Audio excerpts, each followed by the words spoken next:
thanks. So any other books where we can find this mantra except Kali Santarana Upanishad was mentioned? Any other? Anyone? I can think of at least two.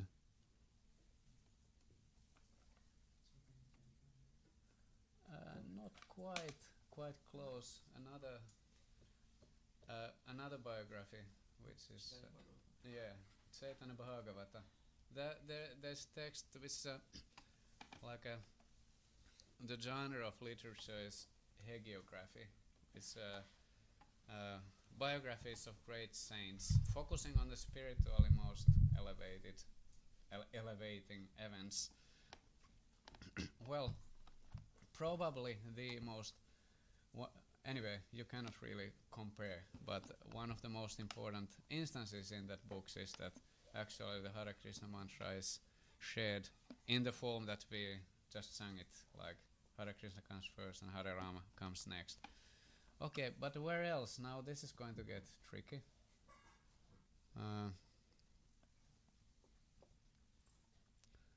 Did you know that you can find the whole Hare Krishna mantra in Bhagavad Gita? This is a real surprise, isn't it? Because if you read it, where is it? So I'm gonna unpack this. So now there's a secret related to mantras which consist of the holy names of the Supreme. Like first we have Om Namo Bhagavate Vasudevaya. The name is in the end, Vasudeva, but the three words introducing the fourth one, which is a name. So that's a usual commonplace way of how mantras are structured. There's invocation like Om and Namaha tends to be there, and then there's a name, like who are you addressing actually. Okay, but then if a mantra only consists of holy names, it doesn't have this kind of structure that there's kind of introductory words. It's only the holy names of the Supreme. Then there are special considerations. There's more freedom. So did you know that actually Hare Krishna mantra is really effective the way we just did it? But it doesn't lose its power if in between Hare and Krishna we add some other words. Like Hare. Oh, thanks for the tea, Krishna. But seriously, Hare and Krishna will remain just as powerful despite the fact that you add something in between. So now I'm gonna explain how you can find Hare Krishna mantra in Bhagavad Gita in the following way. You find the word Hari, okay? That's there in Bhagavad Gita. I won't tell you where, so it's like hide and seek. Go and find it. But it's there. And when you take Hari, which means the Supreme, who is so attractive, it steals the heart of everyone. Sometimes it says steals the hearts of the devotees, but really Krishna is so attractive, he steals the mind of everyone. Even like people who hated him became attracted to him. Like there's a story of somebody who wanted to steal some jewels. Krishna had jewel necklace and arm lace and like that. So somebody tried to steal them, and then going there, okay, I will catch that. Then the person says, oh, but isn't he wonderful? Forgot all about the stealing business. He's so attractive. So that's the meaning of Hari. Steals the mind and heart of everyone. So now, when you want to address somebody, then in Finnish language and in English language as well, the form of the word or name will not change. You just change the tone of the voice, right, isn't it? Like, Guruttama. So then you know I'm talking to you. But if I just say casually, you might not even notice. Okay. So, but in Sanskrit, there's a vocative form, which it's not only the tone of the voice, but the word itself might actually change. So Hari becomes Hare when you are like, Hari, but you say Hare. Okay? Follow? Now, when it comes to Krishna and Rama, then the basic form and vocative form are the same. That's sometimes the case. But in Hari it changes. So now the explanation is then that you find all the words like Hari and Krishna and Rama in Bhagavad Gita. So it means if you read Bhagavad Gita loud sufficiently, you will have repeated all the components of the Hare Krishna mantra in due course of time. But of course, this is a faster method that we are doing, because Bhagavad Gita have 700 verses, so it takes quite some reading and recitation to get the full mantra like that. But I just wanted to point it out that there's a particular blessing with those special mantras which don't have any other components. They are consisting only of the holy names of the Lord. Then, practically speaking, there's no requirement, no preparation. Do you know what the qualification for doing this most effective form of yoga in this age is?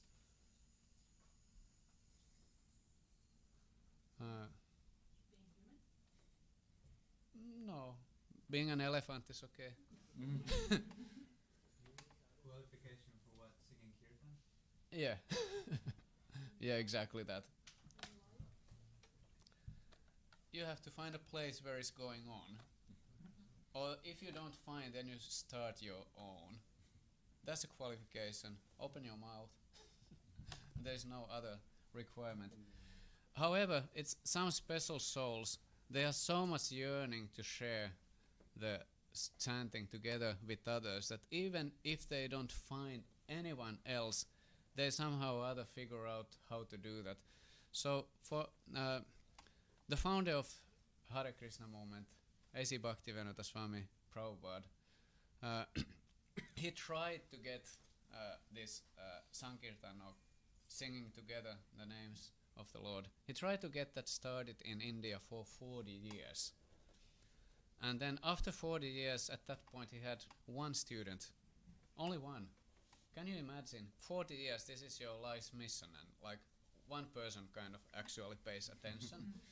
So he decided, okay, let me try something else. And then at the age of 70, he traveled to the United States with 40 rupees, which doesn't sound like much, but when you go to the United States, you cannot even exchange it. It's worth nothing. And then he was prepared to, okay, everyone is eating meat, let me eat potatoes. That was his plan. Then it turned out that there were some other vegetables available as well. Okay, then he lived with some friends of a friend who had a place in a place called Butler, Pennsylvania. And for some months then he was there observing, finding venues where to teach the message of bhakti, but nothing seemed to be happening. Then he moved to New York, and even there, there was not much going on. And finally, he decided, well, let me just start singing Hare Krishna mantra alone and see what happens. And then what happened? People started assembling around and like, okay, this sounds like a catchy tune. Let us join in. And then more and more people started joining in, and that's the beginning of the Hare Krishna movement, actually. He was just alone with a pair of hand cymbals, old man singing alone in a park. Can you imagine? And that becomes the beginning of a worldwide movement. But, you know, that's how it started. So, but the point here is that, my point is, there's a mantra that we have now, and then there's a way how you practice it. I would like to say some words about how to practice mantra meditation, because there's a genre of literature called tantric texts. So everyone has heard of tantra. Most of the tantra deals with how to use mantras and how to do worship in the temple. That's the mainstream. Then there are some less mainstream corners, which today are apparently the more popular than the traditional mainstream. But anyway, mainstream tantric texts explain how do you use mantras. And then there's this whole explanation. There are 3 ways how you can do mantra meditation. One is loud. You just recite less. Hare Krishna, Krishna Krishna, Hare Hare, Hare Rama, Rama Rama, Hare Hare. That's one way of doing it. The other one is you barely making any sound, but you move your lips. Because do you know what? We have a speech center in the brain, and you can actually activate that center even without producing physical sound, just by moving the lips. You can try it out sometimes. So that's a second method. And tantric texts that deal with mantra meditation tend to say that this is the more effective method because it's kind of more internal. And then the ultimate method is just you don't even move the lips. It's only going on in the mind. So that would be the standard explanation you get when you go to any mantra meditation class, except if it's about Hare Krishna mantra. Because in Hare Krishna mantra, Chaitanya Mahaprabhu, who started it all, he also revolutionized the whole system. Based on scripture, make no mistake. There's in Bhagavata Purana, there are some verses which say that actually in this age, Sankirtana, collective glorification of the names of the Supreme, together with others, as loudly as possible, is the most powerful means. Now, what's going on here? Like, first there's this, valid approach to yoga since the beginning of time that just do it in your mind, and that's the most powerful one. And here's somebody coming, no, we need to have 10,000 people, screaming out their lungs. And that kind of seems really as far to the opposite end of the spectrum as possible. Now I'm going to explain how both perspectives are true at the same time, actually. Because there are different levels related to the sound, the sacred sound in the mantra. The most obvious level is the letters of it. You can read it in a newspaper, you can pronounce it, you may hear it in a radio. The physical sound, easily understandable. However, when there's physical sound, you might at the same time, let's pretend this is my mobile phone, you might be singing, or I might be even chanting, oh, that's a nice story over there. So you are totally distracted. Physically the sound might be going on, but your mind is elsewhere. It might be on the other side of the planet. And then you don't get much effect. So that's why the rules are if you can enter the mantra into the mind, then it gets 1,000 times more powerful. Okay? Now, one does not rule out the other, because if you are actually singing together with others loudly, did you know that in some circles that's called forceful samadhi? It's forced samadhi. Because it enters the mind even if you try to be distracted. It's nearly impossible. So that's the point.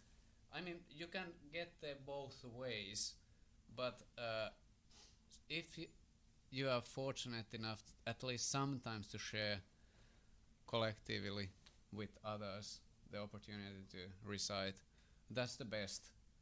And then the rest of the time, then do it in your mind or do it with quiet sound. That's good.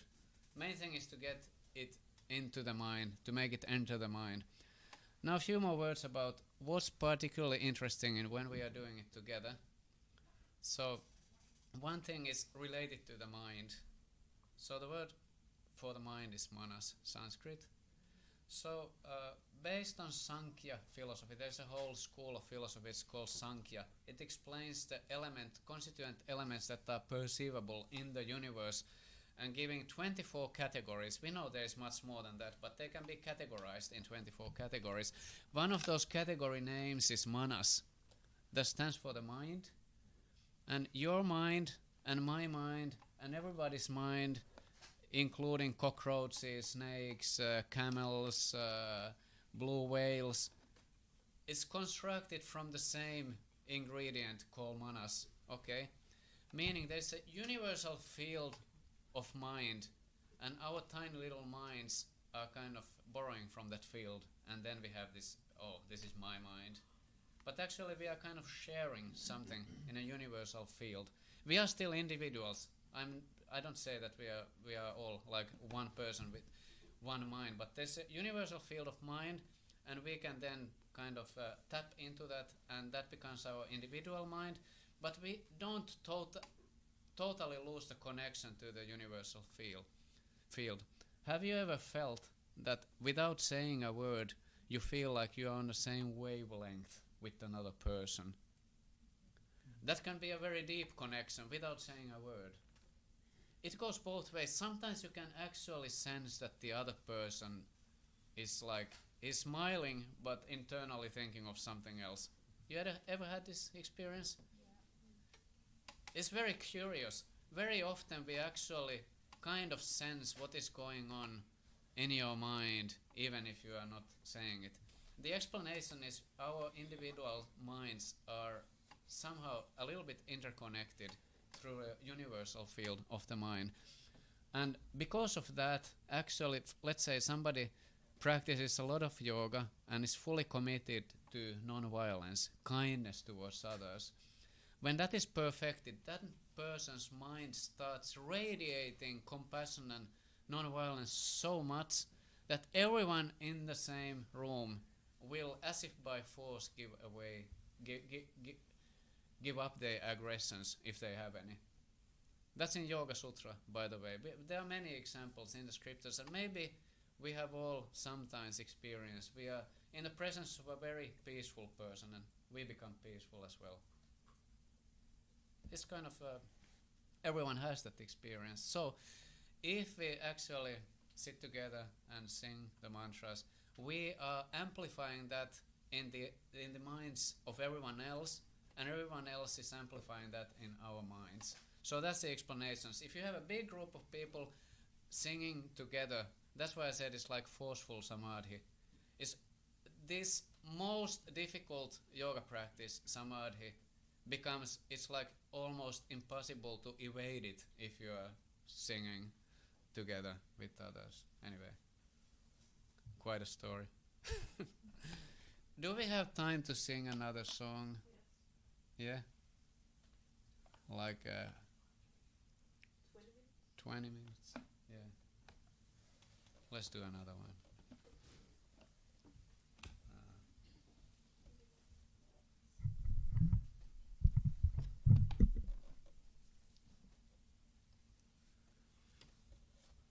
This one is called Jagannath song. So Jagannath means the Lord of the universe. It's another name for Krishna. And I wonder if you have seen a very peculiar form of Krishna, where essentially his face is like a big ball and there's a smiling, he's smiling like into the ears. Anyone seen that? That's a Jagannath. Yeah. If you haven't, next thing you need to do, next time you go to internet, there's one useful thing you can do in internet, namely seek the image of Jagannath and then just take a look. Anyway, Krishna is smiling because he's extremely happy. Do you know why he's so happy in that form? Because some of you know, what's the source of Lord Jagannath's unbelievable smile? Krishna was what was the word? Eavesdropping. You know, when somebody's in the other room and having a conversation, and you come to the door and listen. What are they saying? About me. Huh? About me. Yeah, exactly. If you heard your name. Yeah, Krishna was listening, and his devotees, without knowing that Krishna is behind the door, they were saying, he's so wonderful. They just started talking about Krishna and how wonderful he is, and then when he heard what they were saying, he started smiling. Oh. So that's the source of Jagannath smile. Now, when you go to a Jagannath temple, I just recently visited one in India. It's quite wonderful. There are three characters. There's Krishna and Krishna's brother Baladev and Krishna's sister Subhadra. So this song is essentially addressing all three of them. It's like a